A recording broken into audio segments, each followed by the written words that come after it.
Ya, berjumpa lagi dengan saya Sumadi di Literasi Hot Issue.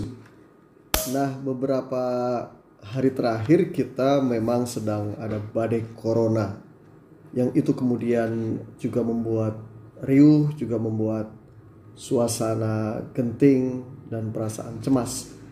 Tetapi kemudian ada hal yang juga cukup riuh di media sosial, bahkan menjadi trending topik di media sosial adalah pernyataan Mensos Risma ya terkait dengan Papua. Jadi ceritanya sebagaimana dimuat di berbagai media bahwa Menteri Sosial Tri Risma hari ini itu naik pitam dan memarahi seluruh pegawai Balai Rehabilitasi Sosial Penyandang Disabilitas Wiataguna Bandung, yaitu tepatnya hari Selasa tanggal 13 Juli ya 2021. Jadi kemarahan Risma itu meluap setelah meninjau kesiapan dapur umum yang sengaja dibuat Kementerian Sosial untuk memasok telur matang kepada masyarakat, tenaga kesehatan, petugas keamanan dalam rangka kegiatan PPKM darurat untuk meningkatkan imun dan stamina masyarakat dan para petugas nakes juga petugas keamanan di lapangan. Nah, Risma marah karena ternyata di sana itu ya kekurangan peralatan masak. Jadi dapur umum yang disediakan oleh Kementerian Sosial itu kekurangan peralatan masak. Juga kekurangan personel. Nah, sementara ya alat masaknya kurang, personel kurang, sementara banyak pegawai Balai Disabilitas Wiataguna Bandung yang masih berada di dalam kantor, masih santai lah begitu kira-kira. Tidak ikut membantu operasional di dapur umum. Dalam pandangan Risma itu sebagai bentuk tidak adanya sense of crisis begitu kira-kira.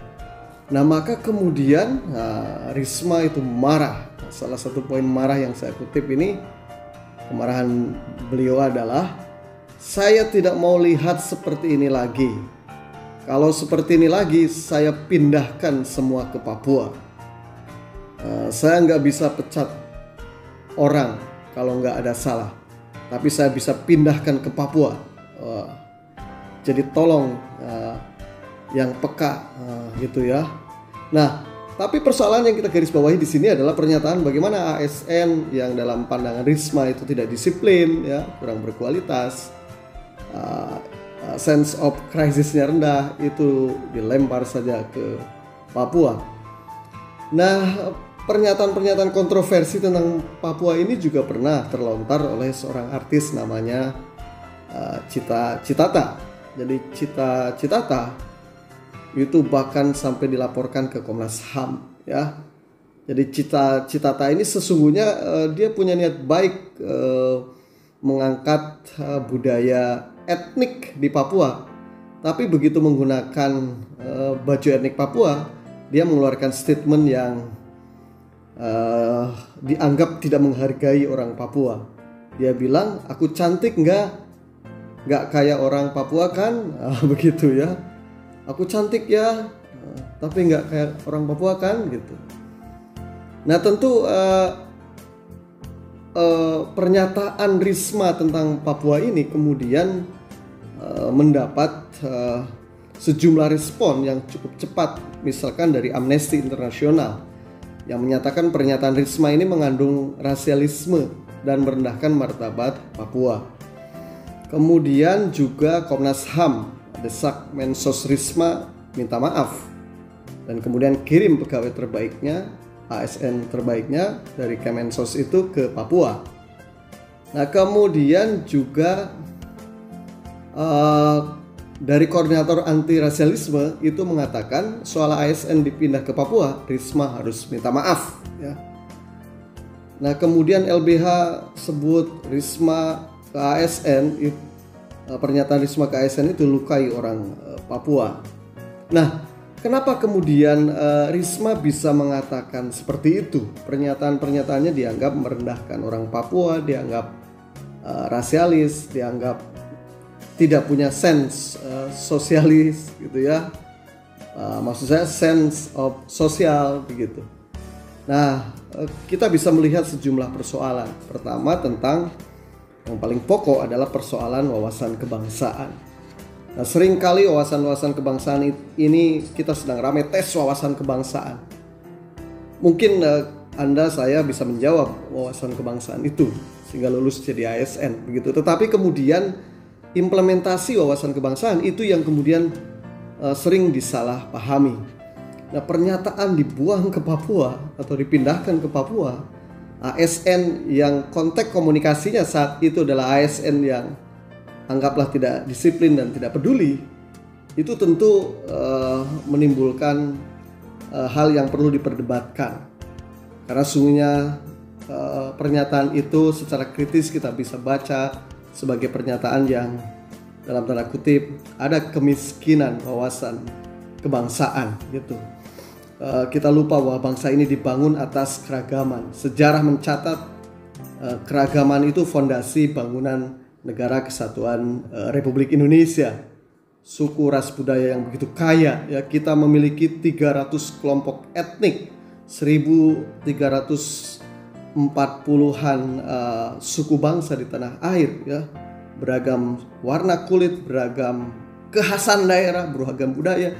Itulah bangsa kita, dan itu yang kemudian harus terimplementasi di dalam pikiran, ya, perkataan, perbuatan, kebijakan, dan berbagai kehidupan. Nah, kalau wawasan-wawasan kebangsaan ini sempit di dalam pemangku-pemangku negara, tentu ini berbahaya bagi negara kita. Yang kedua juga terkait dengan wawasan kemanusiaan. Sesungguhnya sudah lama ya tentang stereotip, rasisme atau rasialisme ini menjadi musuh bersama kemanusiaan gitu. Seringkali dalam politik-politik tertentu memang rasisme ini menjadi alat yang ampuh ya. Dalam aspek lain stereotip dan politik identitas ini menjadi politik yang ampuh untuk kemudian memperoleh kekuasaan tetapi mengorbankan nilai-nilai kemanusiaan pada umumnya. Nah, contoh misalkan di dunia ini juga ternyata politik rasis ini meningkat di Jerman ya, anti-Smith gitu. Kemudian di Amerika Serikat kemarin menjelang pemilu politik rasis ini sangat kuat ya. Donald Trump itu dengan anti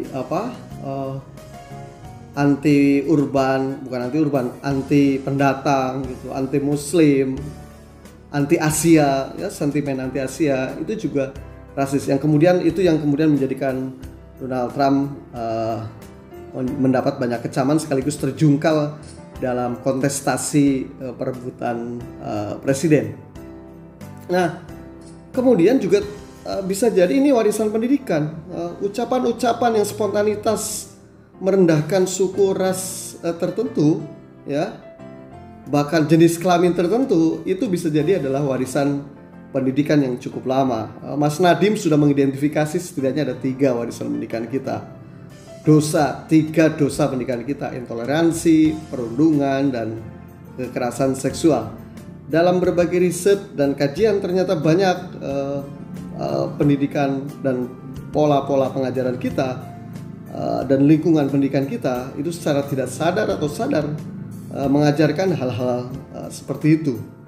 Dan kalau pendidikan itu kemudian sudah mengakar, maka kemudian itu dianggap kebenaran dan kemudian menjadi cara berpikir dan menjadi sebuah karakter, dan ini tentu berbahaya. Atau menganalisis kasus Risma ini terkait pernyataan Papua, memang dia pusing ya, dia marah, dia punya ekspektasi yang cukup tinggi agar segera corona pergi dari negeri Indonesia. Corona segera berhenti, pandemi corona ini gitu. Dia ingin lakukan yang terbaik, tetapi ternyata ekspektasi di lapangan tidak seperti itu. Dia lihat ASN atau petugas-petugas di bawah dia itu santai-santai, dan itu di banyak kasus banyak terjadi. Pemimpinnya semangat, tetapi yang mengimplementasikan di lapangan tidak sesemangat pemimpinnya, dan itu kemudian menjadi kemarahan gitu. Kemarahan yang memuncak, dan Risma sudah mengatakan bahwa dia memang sering marah, tapi marahnya cepat marah nanti berhenti dan itu untuk kebaikan begitu. Nah, dalam konteks psikologis, orang marah itu memang bisa out of control gitu. Bisa out of control yang kemudian karena efek marah gitu ya, orang kehilangan dirinya sendiri gitu. Jadi Risma misalkan yang tadinya sangat kuat ya di dalam wawasan kebangsaan, tiba-tiba memori lama hadir kembali, tidak terbendung. Jadi dia sudah kehilangan dirinya sendiri saat itu karena kemarahan yang cukup tinggi. Dan ahli-ahli psikologi, ahli kesehatan itu mengatakan itu. Nah, saya kira melihat track record dari Tri Risma, kita perlu memahami dari berbagai sisi memang. Ya, sisi wawasan kebangsaan itu harus ditingkatkan, sisi pendidikan yang menghargai suku, ras, agama itu juga harus diperbaiki. Mas Nadiem ini janji untuk menghapus 3 dosa pendidikan, intoleransi, perundungan dengan kekerasan seksual, itu juga harus kita tagih. Tetapi secara psikologis sebagai manusia kita perlu memahami konteks komunikasi yang Risma lakukan saat itu sedang marah besar gitu.